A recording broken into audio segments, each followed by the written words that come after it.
നമ്മൾ ഇന്ന് ഉണ്ടാക്കാൻ പോണത് നേന്ത്രക്കായും ചേനയും വെച്ചിട്ട് ഒരു കാളനാണ് ഉണ്ടാക്കാൻ പോണത് കേട്ടോ. അപ്പോൾ കാളനെ നമ്മൾ ഈ നേന്ത്രക്കായുടെ തോല് കളഞ്ഞിട്ട് അതിന് രണ്ടാക്കി മുറിക്കണം കേട്ടോ. അപ്പോൾ നല്ല വെളുത്ത കഷ്ണമായിരിക്കണം ചേനയും തന്നെ. ഇത് രണ്ടും ചേന ചതുരത്തിൽ മുറിക്കണം, നേന്ത്രക്കായ ഒരു കായനെ രണ്ടാക്കിയിട്ട് വെട്ടിയാൽ മതി. അതായത് നെടുകെ മുറിച്ചിട്ട് രണ്ടായി മുറിച്ച മരത്തെ ഷേപ്പാണ് വേണ്ടത്. അതിനരയ്ക്കാൻ എന്തൊക്കെയാ വെച്ചാൽ നാളികേരവും 2 പച്ചമുളകും കുരുമുളക്, നാളികേരം, പച്ചമുളക്, കുരുമുളക്, ഇതാണ് അരയ്ക്കേണ്ടത്. ഈ അരയ്ക്കാൻ നമ്മൾ എടുക്കേണ്ടത് വെള്ളമല്ല, അധികം പുളിയില്ലാത്ത കട്ട തൈരാണ് കേട്ടോ. നല്ല പുളിയില്ലാത്ത കട്ടിയുള്ള തൈരാണ് നമ്മൾ എടുക്കേണ്ടത്.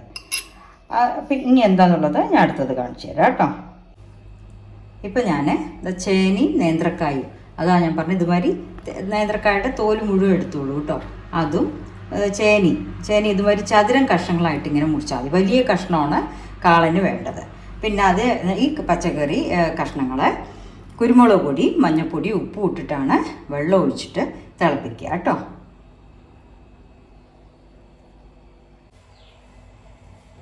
ഇപ്പം നമ്മൾ ഉരുളി അടുപ്പത്ത് വെച്ചിട്ടുണ്ട്. അതിൽ മുറിച്ച് വെച്ച ചേനി നേന്ത്രക്കായ ഇടുക.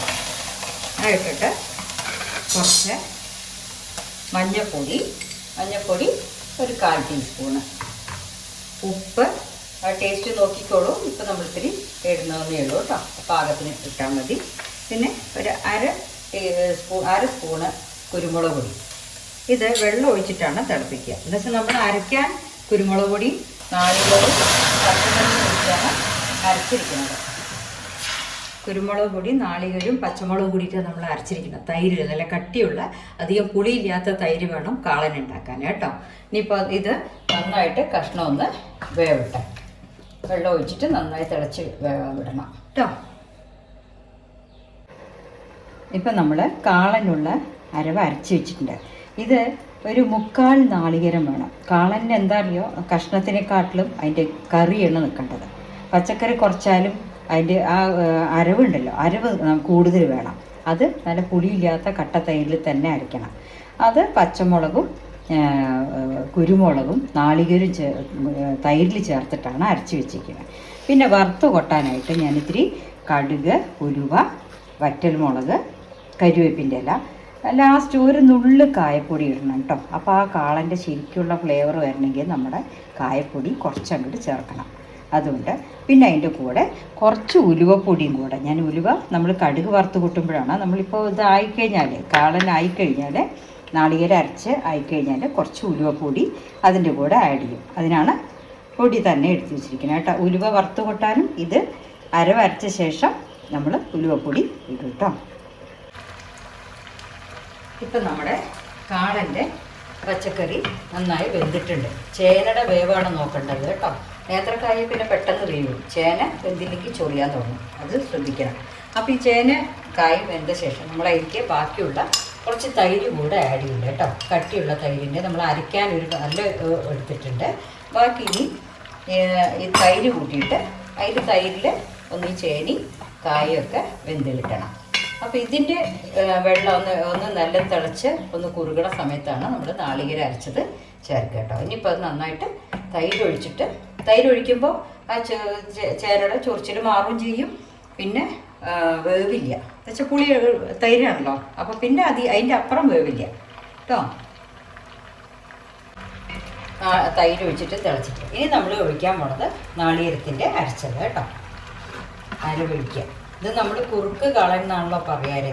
അപ്പോൾ അത് നമ്മൾ അരവൊക്കെ ഒഴിച്ച് കഴിഞ്ഞാൽ കുറുകി അങ്ങോട്ട് വരും, ഡ്രൈ ആയിട്ട്. ഇനി നന്നായിട്ട് ഇളക്കുക. ഒന്ന് വല്ലാതെ തിളക്കരുത്. ഒന്ന് പൊങ്ങി വരുമ്പോൾ നമ്മൾ ഓഫ് ചെയ്യണം. അത് തന്നെ ഇരുന്ന് കുറുകിക്കോളും. ചേനയും നേന്ത്രക്കായും ഒക്കെ ഉടയുന്ന കഷ്ണങ്ങളല്ലേ. പിന്നെ ഈ അരവ് അധികം വെള്ളം പാടില്ല, കട്ട തൈരിൽ തന്നെ, പുളിയില്ലാത്ത കട്ടിയുള്ള തൈരിൽ തന്നെ അരച്ചെടുക്കണം കേട്ടോ. ഇനി അതൊന്ന് ഗ്യാസ് സിമ്മിലിട്ട് തിളപ്പിച്ചാൽ മതി. അതിൽ ഉപ്പ് നോക്കിക്കോളൂ. ഇങ്ങനെ വന്നു കഴിഞ്ഞാൽ നമ്മൾ ലേശം ഉലുവപ്പൊടി ഇടുന്നുണ്ട്. ഈ സമയത്ത് ഞാൻ കുറച്ച് ഉലുവപ്പൊടി കേട്ടോ. ഇനി നമ്മൾ വറുത്ത് കൊട്ടുമ്പോൾ അതിൽ കുറച്ച് ഇത് ചേർക്കും, എന്താ പറയുക, കായപ്പൊടിയും ചേർക്കും. ഞാൻ അടുപ്പ് ഓഫ് ചെയ്യണേ. ഇനി വറുത്ത് കൊട്ടിന് കാണിച്ചു തരാം.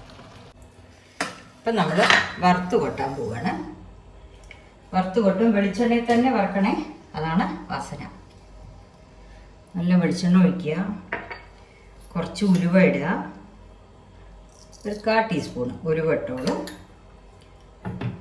അതൊന്നും കളറ് മാറി ആ ഉലുവയുടെ വാസന വരുമ്പോൾ കടുക്, കരിവേപ്പിൻ്റെ ഇലയും വറ്റൽമുളകും കുറച്ച് കായപ്പൊടിയും ചേർക്കാം കേട്ടോ. ഇപ്പോൾ ഉലുവ പൊട്ടി നല്ല മണം വന്നിട്ടുണ്ട്. ഇനിയിപ്പോൾ അതിലേക്ക് ഞാൻ 1 സ്പൂണ് കടുക് ഇട്ടു, കുറച്ച് കരിവേപ്പിൻ്റെ ഇല, വറ്റൽമുളക്. ഗ്യാസ് ഒന്ന് സിമ്മിലിട്ടോളൂ. ഒന്ന് റോസ്റ്റ് ആയാൽ കുറച്ച് കായപ്പൊടി കേട്ടോ. ഈ എണ്ണയിൽ കുറച്ച് കായപ്പൊടി, അതായത് ഒരു 1 പിഞ്ച് അത്രയേ ഉള്ളൂ. എന്താ വെച്ചാൽ അതിലൊരു ഫ്ലേവർ ഉണ്ട്. ഈ കാളന് കായപ്പൊടിക്കൊരു സ്ഥാനമുണ്ട്, അതുകൊണ്ട് കേട്ടോ. അപ്പോൾ എല്ലാവരും ഇടുമെന്ന് അറിയില്ല, പക്ഷെ ഞാനപ്പോൾ അങ്ങനെ ഉണ്ടാക്കണതിൽ ഇതിട്ടപ്പോൾ അത് നല്ല സ്വാദാണ്. ഞാൻ എപ്പോൾ ഉണ്ടാക്കുമ്പോഴും കാളൻ്റെ അതുമാതിരി കുറച്ച് കായപ്പൊടിയും കൂടെ ചേർക്കാറുണ്ട്. അപ്പോൾ നമ്മുടെ കാളൻ റെഡി ആയിട്ടുണ്ട് കണ്ടോ. എല്ലാവരും ഇതുമാതിരി ഉണ്ടാക്കി നോക്കൂ. ഓക്കെ, കുറുകി തന്നെ ഉള്ളത്, കുറുക്ക് കാളൻ, ഒട്ടും വെള്ളമില്ല. പിന്നെ നമ്മൾ പച്ചക്കറി ചേനയും കായും വേവിക്കാൻ വെച്ചാൽ ആ വെള്ളം തന്നെ വേണ്ടു, പിന്നെ എക്സ്ട്രാ വെള്ളം ചേർത്തരുത് കേട്ടോ.